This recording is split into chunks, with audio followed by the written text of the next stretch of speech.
말씀을 가지고 함께 말씀을 나누기 원합니다. 이 시대에 경영학과 또 리더십 분야에 큰 영향력을 미치고 있는 스티븐 콥이라는 분이 계십니다. 여러분 잘 아시는 것처럼 성공하는 사람들의 7가지 습관이라는 책을 비롯해서 많은 책들을 저술하셨죠. 이분이 강연 가운데 있었던 이야기입니다. 이분이 그 큰 청중들 앞에 큰 항아리를 들고 나왔어요. 먼저 사람들 쳐다보면서 묻습니다. 이 항아리에 몇 개의 돌을 집어넣을 수 있을까요? 잠시 침묵이 흐른 다음에 그는 탁자 밑에 준비해 놓았던 몇 개의 큰 돌을 하나씩 집어넣기 시작합니다. 그리고 다시 청중들에게 묻습니다. 이 항아리가 꽉 찼습니까? 그러니까 청중들은 예! 하고 대답했습니다. 그러자 이번에는 다시 준비해간 자갈들을 꺼내서 항아리에 하나씩 넣고 흔듭니다. 그리고 다시 묻습니다. 이제 항아리가 다 찼습니까? 사람들이 예라고 대답하기에도 머뭇거리고 아니라고 하기도 머뭇거리면서 서로 눈치를 보는 거예요. 그는 다시 모래를 꺼내서 항아리에 붓습니다. 모래는 자갈 틈으로 스며들어가기 시작했습니다. 그리고 또다시 그는 청중들에게 묻습니다. 항아리가 다 찼습니까? 사람들이 이번에는 힘차게 아니요! 라고 대답했습니다. 그러자 이제는 이 사람은 다시 물 주전자를 들어가지고 항아리에 물을 부은 다음에 다시 잔 모래를 가득 채웠습니다. 그리고 강사는 말합니다. 이제야 항아리는 다 찼습니다. 그러면 제가 여러분에게 묻고 싶습니다. 제가 여러분에게 이 실험을 통해서 전달하고자 하는 교훈의 핵심은 무엇이라고 생각하십니까? 누군가가 대답합니다. 아무리 항아리에 무엇을 집어넣어도 아직도 항아리에는 여유가 있다라는 그 가능성을 말하는 교훈이 아닐까요? 라고 대답했습니다. 그러자 그는 이렇게 대답했다고 합니다. 그렇게 생각할 수 있겠지요. 그러나 이것은 제가 전달하고자 하는 교훈은 아닙니다. 제가 만일 모래와 자갈부터 이 항아리에 넣었더라면 제가 처음에 넣었던 큰 돌들을 이 항아리에 집어넣을 수 있었을까요?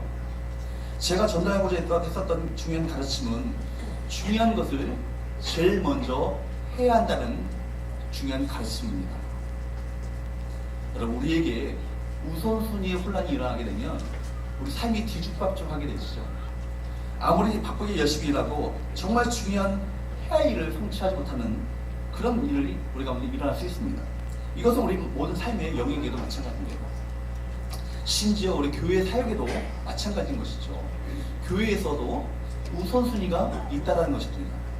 그래서 사도 바울은 오늘 본문에서 그의 믿음의 제자요 믿음의 아들이었던 디모데에게 이 사실을 전달하고 싶었습니다.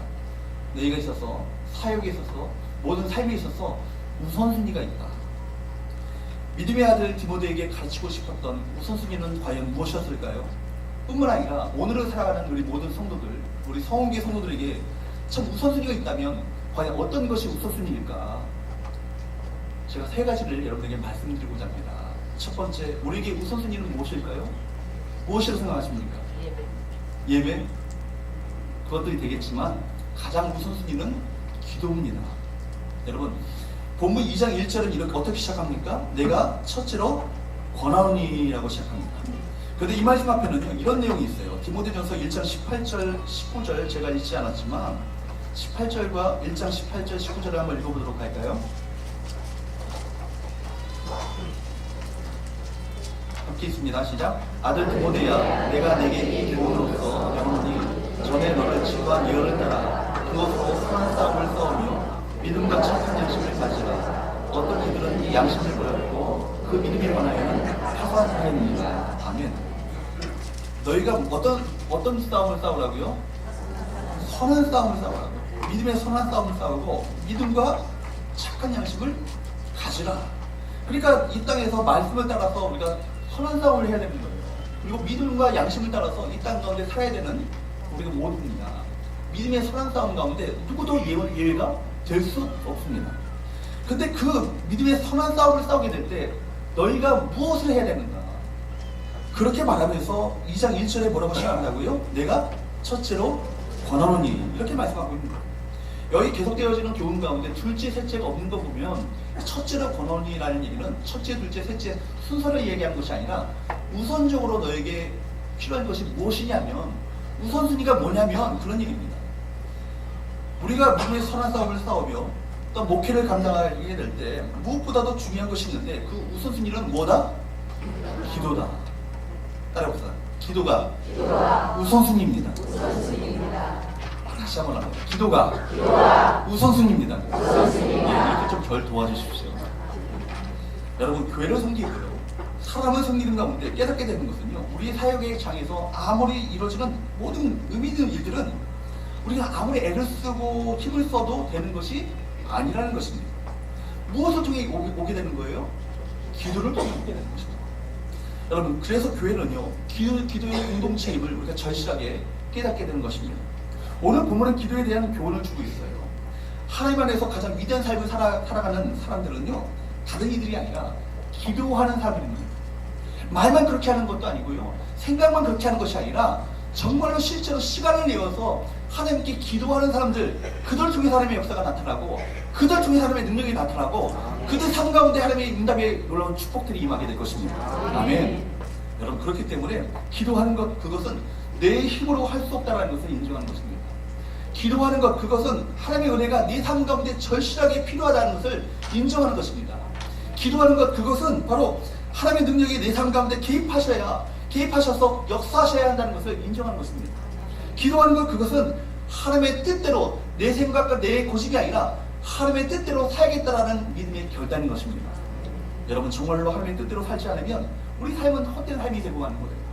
하나님의 뜻대로 사는 것이 바로 인생을 최선을 다해 최고로 사는 바로 비결인 줄로 믿습니다. 여러분, 그렇기 때문에 우리 교회뿐만 아니라 여러분의 가정, 우리 교회는요, 기도와 뗄래야 뗄 수 없는 거예요. 떼어놓을 수가 없는 것입니다. 주님은 내 집은 어떤 집이라고요? 만민이 기도하는 집이라고 말씀하셨습니다. 여러분, 목회자만 기도하는 것 아닙니다. 장로님이 우리 권사님들만 기도하는 것 아닙니다. 내 집은 모든 자녀가, 모든 성도들이 함께 기도하는 것이 바로 주님의 공동체인 것입니다. 여러분, 주님은 성전의 장사치들을 내쫓으시면서 말씀하셨어요. 내 집은 만민이 기도하는 집이다. 다른 것에 우리가 정신 팔려 있고 다른 것에 몰두하는 것이 아니라 너희가 이 집에서 해야 될 것은 다른 것이 아니라 기도하는 집이다. 할렐루야. 아멘. 여러분, 교회의 외형적인 건물은요, 건물을 지을 때 벽돌 한 장 한 장을 쌓아 올리면서 외형적인 건물을 지을 수 있지만, 진정한 성전, 진정한 공동체, 진정한 하나님께 기뻐하시는 아름다운 주님의 집은 바로 기도의 벽돌을 쌓아 올릴 때 지어질 수 있는 줄 믿습니다. 여러분, 그렇기 때문에 기도하는 교회가 될 때 하나님의 뜻에 순종하는 교회가 될 수 있습니다. 기도하는 교회가 될 때 하나님께서 이 교회 가운데 나타내 보이시는 능력이 나타나게 되는 것입니다. 기도하는 교회가 될 때 진정으로 하나님께서 일으키시는 하나님의 사역이 우리 가운데 나타나게 되는 거예요. 본문 1절을 한번 다시 한번 보십시오. 바울은 이 기도의 종류에 대해서 4가지를 말씀하고 있습니다. 한번 1절을 한번 읽어볼까요? 시작. 그러므로 내가 첫째로 권하노니 모든 사람을 위하여 간구와 기도와 감사를 하겠다. 기도의 4종류가 나오죠. 첫째는 뭐죠? 첫 번째 간구입니다. 간구는 뭡니까? 절박한 상황에서 간절히 하나님 앞에 구하는 기도죠. 응답이 이루어질 때까지 낙심하지 않고 부르짖는 기도가 간구예요. 두 번째는 뭡니까? 기도입니다. 여러분, 이 기도는 일반적으로 생각하는 모든 기도를 뜻합니다. 특별히 하나님께 아뢰며 드리는 모든 기도를 말하는데, 주님과의 친밀한 사귐 속에서 주 앞에 사랑을 고백하고 주의 사랑의 음성을 들으며 주님과의 친밀한 교제 가운데, 깊은 교제 가운데 나아가게 되는 것, 이것은 기도입니다. 세 번째 나오는 것이 뭡니까? 도고입니다. 도고를요, 표준 세번역 성경은 중보 기도라고 번역했습니다. 여러분, 우리가 잘 알고 있는 중보 기도예요. 여러분, 하나님과 사람, 하나님과 세상 사이에서 우리가 그들을 중보하며 기도하는 것, 이것이 도고, 중보 기도입니다. 네 번째는 뭡니까? 감사입니다. 감사라는 것은요, 베풀어 주신 은혜에 대해서 감사하는 거고요, 이미 베푸신 은혜에 대한 그 기대감을 가지고, 믿음을 가지고 선행적인 감사라는 것이 감사예요. 여러분, 여전히 우리 가운데 문제가 남아있지만 하나님이 함께 해주시고 문제가 해결될 것을 믿으면서 감사는 믿음을 가지고 주 앞에 감사하는 것, 이것이 뭐예요? 감사예요. 누가 대표적인 인물이죠? 다니엘이 그렇습니다. 여러분, 다니엘서 6장 10절 말씀, 여러분 잘 아시는 말씀이에요. 그 왕 외에 누구에게도 절하거나 기도하게 되면 그는 반드시 사자굴에 집어넣게 될 것이다 라는 왕의 조서에 어인이 찍혔어. 왕의 도장이 찍혔어. 근데 성경은 뭐라고 말하는지 아십니까? 다니엘이 이 조서에 왕의 도장이 찍힌 것을 알고도 자기 집에 돌아가서는 윗방에 올라가 예루살렘으로 향한 창문을 열고 전에 하던 대로 하루 3번씩 무릎을 꿇고 기도하며 그 하나님께 뭐하였더라? 감사하였더라. 따라합시다. 감사하였더라. 여러분, 이 상황이 감사할 수 있는 상황입니다. 목숨이 내가 이것을 기도하면은 잡혀가서 사자굴에 사자의 밥이 될 수 있는 상황입니다. 그런데 하나님께 감사하는 그 믿음 어디서 나옵니까?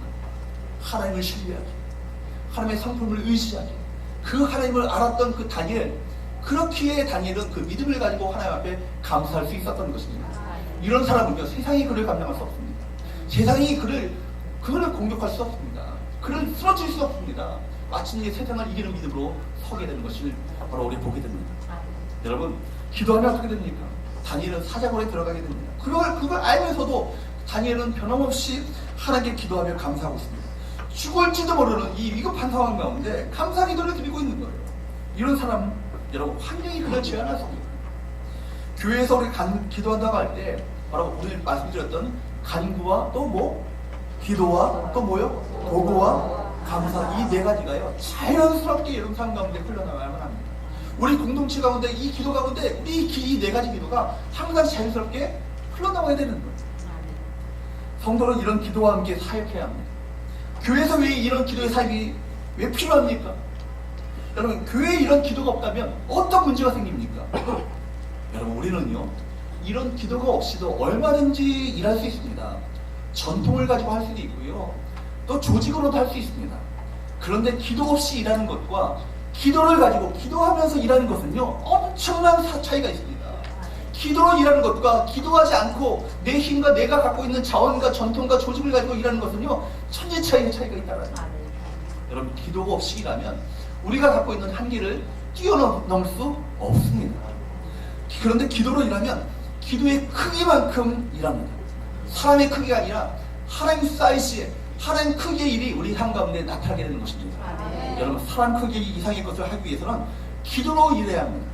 육체의 능력의 한계를 뛰어넘고 지식의 한계를 뛰어넘는 것 무엇입니까? 기도밖에 없습니다.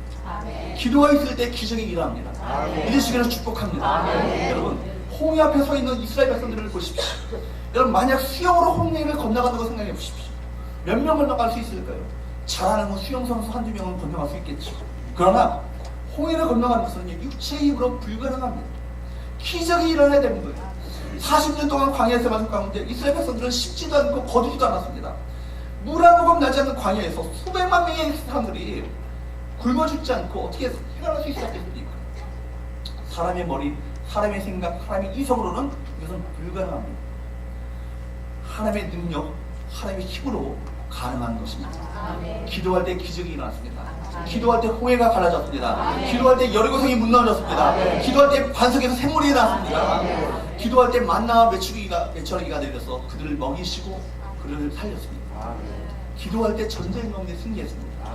기도할 때 요단강이 갈라졌고요, 기도할 때 하나님의 크신 역사가 그들 가운데 임하게 된 것을 경험하게 되었던 것입니다. 그러나 여러분, 기도는 역사를 일으킵니다.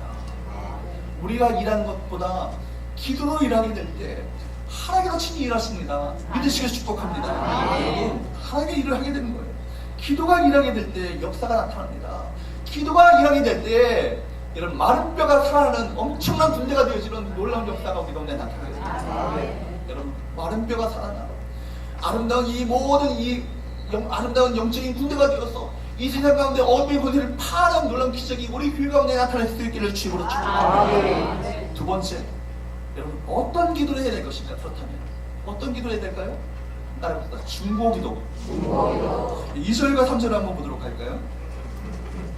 특별히 바울은요, 특별히 2절에서 어떤 기도를 말합니까? 2절 한번 읽어봅니다. 시작. 임금들과 높은 지위에 있는 모든 사람을 위하여 이는 우리가 모든 경건과 단정하고 불로하고 평안한 사람을 따라합니다. 그리고 3절 말씀을 보시죠. 시작. 이것은 우리 구주 하나님 앞에 하나님을 받으신다는 것입니다. 여러분, 임금들과 통치자들과 또 위정자들과 높은 지위에 있는 사람들을 위하여 기도하면 그들이 백회의 중에 있지 않고 평안한 생활을 하게 될 것이다. 여러분 생각해 보십시오. 지금 이 사람들은요 200년, 300년 동안 엄청난 핍박을 당했습니다. 박해를 당했습니다. 로마 제국의 황제에 의해서 핍박을 당했습니다. 예수 믿는 것 자체가 목숨을 걸어야 되는 거예요. 그러면 예수의 증인된다는 것 자체가, 증인이라는 말 자체가 마터, 이 말 자체가 순교자라는 말을 동시에 의미하고 있다는 겁니다.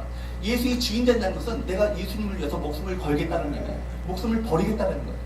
그만큼 많은 사람들이 예수 믿는 것 때문에 원형 경쟁의 사자의 밥이 되었고, 글래디에이터, 바로 검투사들의 죽임을 당하게 되었고, 많은 사람들이 화형을 당하는 그런 엄청난 그 핍박과 박해를 당했습니다. 근데 사도 바울은 말합니다. 그들을 위하여 뭐하라고요? 뭐라고요? 기도하라. 저 같으면요 저주하고 심판하여, 빨리 불을 내려주셔서 심판하여 주십시오, 그렇게 말할 텐데, 저주하고 할 텐데 오히려 그들을 위하여 기도하라. 이해가 되지 않습니까? 그런데 이것은 뭐라고요? 이 기도는 하나님 앞에 선하고 받으실만한 것이다. 초대교회가요 이 말씀을 붙들고요 자그만치 200년이 넘게 이 핍박자들과 박해자들을 위해서 기도했습니다. 박해를 피해서 지하교회를 이루고 심지어 카타콤이라는 지하 공동묘지에 모여 숨어서 예배 드리면서도 박해자들을 위해서 그들이 저주하거나 심판하지 아니하고 기도했다는 겁니다. 그 기간이 그들은 얼마나 길게 느껴졌을까요?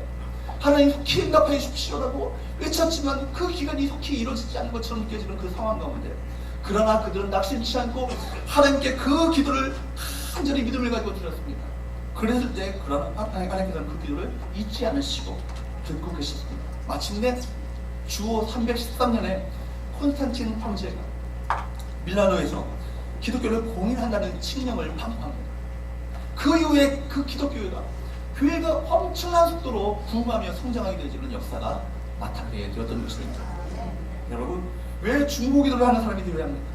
경건과 편안 중에 생활할 수 있기 때문입니다. 그뿐만 아니라 하나님의 역사, 하나님의 통치, 하나님의 나라가 우리 가운데 이 기도를 통해서 확장되기 때문입니다. 여러분, 중보기도는요 위대한 힘이 있는 거예요. 중보기도는요 원수를 변화시키고 하나님 나라가 덜 확장되어지는 가장 우선적인 기도 도구가 바로 중보기도인 것입니다. 기도는 능력입니다. 특별히 중보기도는 세상을 변화시키고 사람을 변화시키는 능력이 있어요. 김정은이라 할지라도 그 악한 마귀에서 조종을 받고 있는 김정은이라 할지라도 김정은을 위해 기도하게 되면 김정은도 변화될 줄 믿습니다. 여러분, 그렇기 때문에 어둠의 세력을 무너뜨리고 영적 부흥을 일으키는 가장 강력한 힘은요 기도인 거예요. 여러분, 최초의 유럽 선교의 그 동기가 어디서부터 시작된지 아십니까? 바로 마게도냐 사람의 기도였어요. 사도행전 16장에 보게 되면 바울이 2차 전도 여행 중에서 무시아에서 비두니아로 가기로 막 애를 쓰고 힘을 쓰는데 성령께서 그것을 허락지 않으시는 거예요. 무시아에서 들어오러 왔는데 밤에 환상 중에 마게도냐 사람 한 사람이 저희들에게 와서 저희들 도와주십시오, 저희들에게 복음을 전해주십시오 라고 간절히 외치는 그 환상이 사도월 가운데 꾸게 됩니다. 환상을 보게 됩니다. 이 환상으로 말미암아 바울이 마게도냐로 그 방향이, 선교의 방향이 수정되었습니다. 이 마게도냐 첫선 빌립보에 복음이 전해지고 교회가 세워졌습니다. 최초의 유럽 선교는요 바로 이 마게도냐 땅을 향한 이 무명의 마게도냐에 인해 간절한 기도에서 시작되었음을 여러분 기억하시기 바랍니다. 여러분, 감리교 창시자였던 요한 웨슬레, 그 요한 웨슬레 목사님은 이렇게 말했어요. 나에게 오직 죄만 두려워하고 하나님만 사람 한화는 기도의 사람 100명을 달라. 그들이 목사이든지 평신도이든지 상관없다. 그런 사람 100명만 있다면 지옥의 문을 깨뜨리고 하나님 이 땅 가운데, 이 세상 가운데 하나님의 나라를 세울 수 있게 될 것이다. 하나님의 하시는 일이란 한 가지, 곧 우리의 기도에 응답하시는 것이다. 하나님은 믿음의 기도에 응답하시는 일 말고는 이 땅에서 어떤 일도 행하지 않으십니다. 그렇게 중보기도에 대해서 요한 웨슬레는 강조하고 있는 거예요. 만약 그분의 말이 옳다면 우리는 참으로 기도해야 될 것입니다. 정말 그분의 말이 옳다면 우리 교회는 정말 끼어서 경성하여서 기도로 말미암아 하나님의 역사를 이루는 그런 아름다운 교회가 되어야 될 줄로 믿습니다. 여러분, 우리 삶에 하나님의 기적이 나타나고 능력이 나타나도록 우리는 친히 손을 들고 기도하셔야 돼요. 기도하셔야 됩니다. 하나님의 손은 성도들이 합심하여 기도할 때 움직이기 시작합니다. 기도를 통하여서 하나님은 불가능을 가능의 역사로 바꾸시는 분입니다. 기도를 통하여서 하나님은 인간의 노력을 하나님의 기적으로 세워가십니다. 사도행전 12장에 보게 되면 사도 바울이 옥에 갇혔어. 내일 아침이면 순교를 당할 수 있는 위급한 상황 가운데 그가 처하게 됩니다. 사도행전 12장 5절 말씀에 뭐라고 기록하는지 아십니까? 이에 베드로는 옥에 갇혔고 교회는 그를 위하여 간절히 하나님께 기도하더라.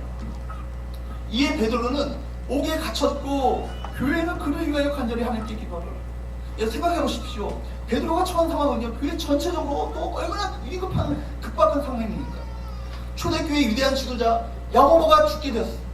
죽임을 당하니까, 바로 그 죽임을 당하니까 많은 사람들이 좋아하니까 베드로마저 잡아서 옥에 가둡니다. 베드로마저 죽이겠다. 야고보를 잃어버렸던 예루살렘 교회, 또 다른 위대한 지도자 베드로마저 잃어버리면 예루살렘 교회는 앞을 보일 수 없는 위대가 캄캄한 상황 가운데 그들이 처하게 됩니다. 이런 리더십의 위기 상황 가운데 여러 가지 아이디어가 나왔을 거예요. 우리가 야밤에 그 감옥을 습격해가지고 베드로를 빼내자 라는 그 급진적인 어떤 젊은이들의 의견도 나왔을 것입니다. 헤로데에게 뇌물을 줘서라도 베드로를 살려내야 된다, 이렇게 말하는 사람들이 있었을 것입니다. 그러나 초대교회는요, 가장 위대하고 가장 선한 결정을 합니다. 어떤 결정을 합니까? 그들은 기도하기로 결정합니다. 기도밖에는 다른 길이 없다라고 생각하고 그들이 교회적으로 함께 간절히 하나님 앞에 기도하게 됩니다. 그러자 교회가 중보기도하며 하나님께 오직 하나님께만 길이 있음을 믿고 주님께 이 문제를 주 앞에 의탁하며 기도하게 되니까 어떤 일이 나옵니까? 착고가 풀려지고요, 옥문이 열리는 놀라운 기적이 나타납니다. 여러분, 사도행전 12장 5절 말씀 다시 한번 제가 읽어드리면, 이에 베드로는 옥에 갇혔고 교회는 그를 위하여 간절히 하나님께 기도하다. 베드로가 구출받고 사랑하게 됐던 그 이유는 어디 있습니까? 강조되는 이 세 가지 이유가 있어요.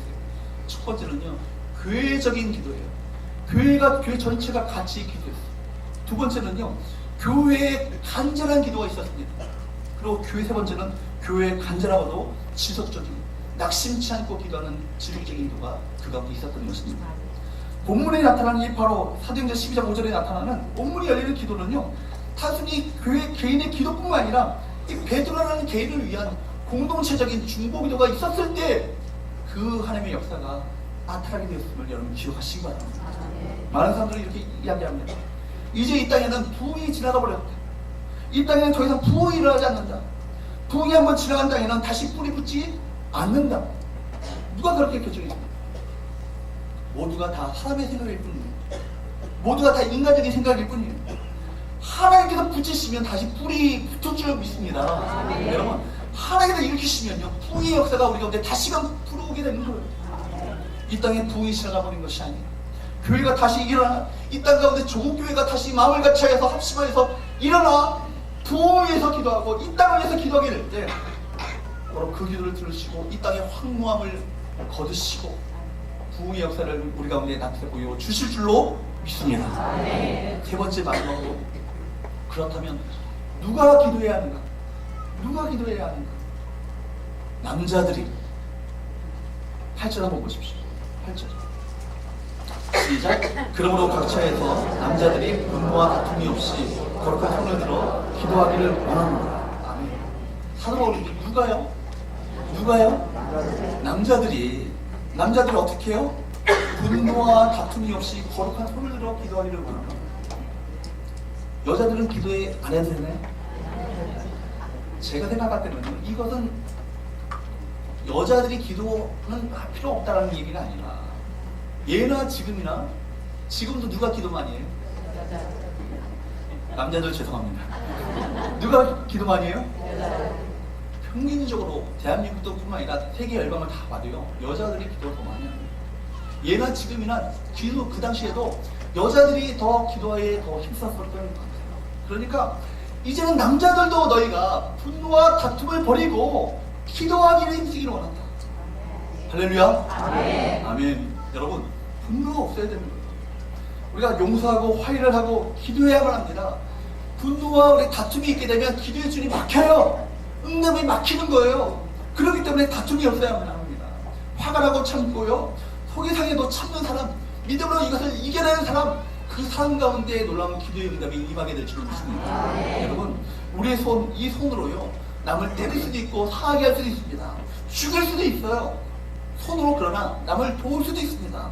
피 묻은 손, 손이 있는 어떤 죄 있는 손이 아니라 거룩한 손을 들어 기도하라고 우리에게 성경은 말씀하고 있습니다.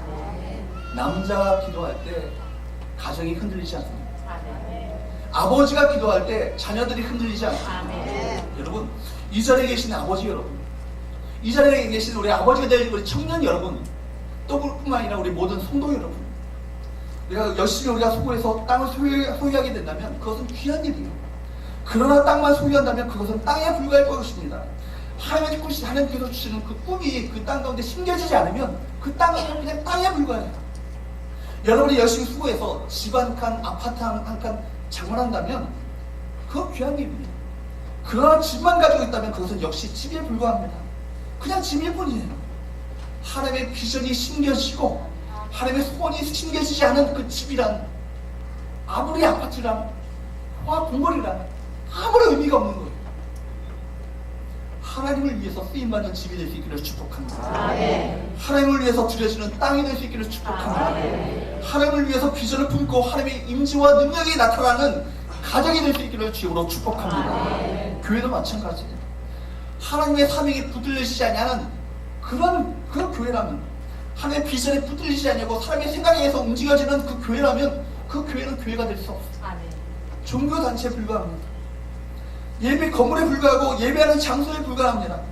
수많은 영혼들이 변화되어서 하나님을 경배하며 수많은 영혼들이 각 나라와 족속과 방언으로 하나님을 찬양하며 찬양하는 놀라운 위대한 꿈과 비전이 우리 교회 가운데, 모든 성도들 가운데 가슴에 벅차오르게 타오르게 될 때 그 교회는 진정한 아름다운 교회가 될 줄로 믿습니다. 하나님이 기뻐하시는 성전이 될 줄로 믿습니다. 하나님의 꿈이 심겨지고 하나님의 비전이 심겨진 교회가 될 수 있기를 축복합니다. 열방과 민족을 축복하는 교회로 우리 성우기가 사용될 수 있기를 축복합니다. 민족을 살리고 열방을 회복하는 아름다운, 민족을 싫어하며 열방을 회복하는 아름다운 비전에 우리 모두가 사로잡힐 수 있기를 주님으로 축복합니다. 여러분, 우리 자녀, 우리 가정, 여러분의 사역장이 하나님의 비전에 붙들린 도구가 될 수 있기를 바랍니다. 한계가 있는 우리가, 붙들고 있는 우리가 쥐고 있는 것에 그치는 것이 아니라 우리가 여전히 붙들고 있을 때 우리 한계를 뛰어넘을 수 없는 거예요. 그러나 기도하는 거룩한 손을 들어 하나님께 그것을 올려드리게 될 때, 여러분의 어깨에 있는 무거운 짐이 그분께 옮겨지게 될 때 여러분이 할 수 없었던 놀라운 하나님의 크기에, 하나님 사이즈의 크신 역사가 우리 가운데 나타나게 될 것입니다. 여러분, 그래서 여러분, 우리 모두가 그로 말미암아, 기도함으로 말미암아 하나님께서 진정으로 축복하시고 하나님의 임재가 나타나는, 하나님의 능력이 나타나는 가정이 되어야 되지 않겠습니까? 여러분 직장, 여러분의 가정이, 여러분의 모든 삶의 자리가 하나님께서 축복하시는 임재의 자리가 될 수 있기를 주님으로 축복합니다. 그것은 다른 것이 있지 않아요. 기도함으로, 오직 기도밖에 없습니다. 기도함으로 그 하나님의 임재가 나타납니다. 기도함으로 하나님의 능력이 나타납니다. 기도함으로 하나님의 역사가 나타납니다. 믿으시기로 축복합니다. 여러분, 하나님은요, 우리를, 구원받은 우리를 왕같은 제사장이라, 베드로전서 2장 9절에서 왕같은 제사장이라 말씀하셨어요. 여러분, 구원받으셨습니까? 세 번만 구원받으셨나요? 여러분, 구원받으셨어요? 아멘. 그렇다면 여러분들은 어떤 죄예요? 왕같은 제사장입니다. 서로 인사해볼까요? 당신은 왕같은 제사장입니다. 제사장이라는 이 뜻의 라틴어의 뜻은요, 이 제사장이라는 말의 라틴어 뜻은 다리를 놓는 사람이에요. 다리를 놓는 사람, 즉 중보자라는 뜻이죠. 제사장이란 하나님께서 내리시는 이 저주를, 그 진노를 막아서서 하나님의 만듭니다. 이 백성을 용서하여 주옵소서, 이 백성을 구원하게 여겨 주시옵소서, 우리 공동체, 우리 교회를 불쌍히 여기시고 우리 가정을 불쌍히 여겨 주옵소서라고 막아서는 사람이 누구예요? 제사장이에요. 그리고 하나님의 축복을 이 땅 가운데 끌어당기는 사람이 바로 제사장입니다.